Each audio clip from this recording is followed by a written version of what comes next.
गांव का जीवन सरल मगर रहस्यमय हुआ करता है। दिन के समय सब कुछ सुखद और शांत होता है। खेतों में हल चलाने की आवाजें, बच्चों की खेल कूद, औरतों की बातें और चरंद परंद की चहचहाट सुनाई देती है।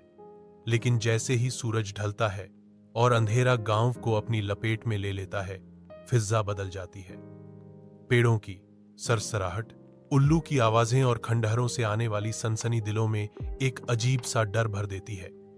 इसी गांव में एक लड़का रहता था जिसका नाम अहमद था। अहमद शरारती और जिद्दी स्वभाव का मालिक था।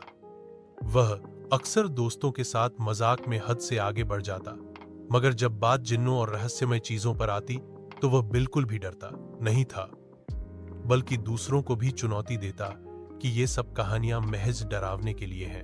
गांव के बुजुर्ग अक्सर अहमद को समझाते थे कि बेटा, कुछ बातें नजर आने वाली दुनिया की नहीं होती, उनमें उलझना खतरनाक साबित होता है। लेकिन अहमद हमेशा हंसते हुए बात को टाल देता। एक दिन शाम के वक्त जब उसके दोस्तों ने खंडहर के करीब जाने से इनकार किया तो अहमद ने कहा, तुम सब बुज़दिल हो, मैं अभी जाकर दिखाता हूं कि यहां कोई जिन नहीं होता। उसके दोस्तों ने मना किया, लेकिन अहमद अपनी जिद पर अड्डा रहा। खंडहर गांव के किनारे पर एक पुराना हवेलीनुमा ढांचा था। कहा जाता था कि वहां बरसों पहले एक परिवार बसता था जो किसी रहस्यमय हादसे में मारा गया था और उसके बाद वह जगह वीरान हो गई। लोगों का मानना था कि वहां जिन्नात बसेरा किए बैठे हैं। अहमद के लिए यह सब किस्से कहानियां थीं।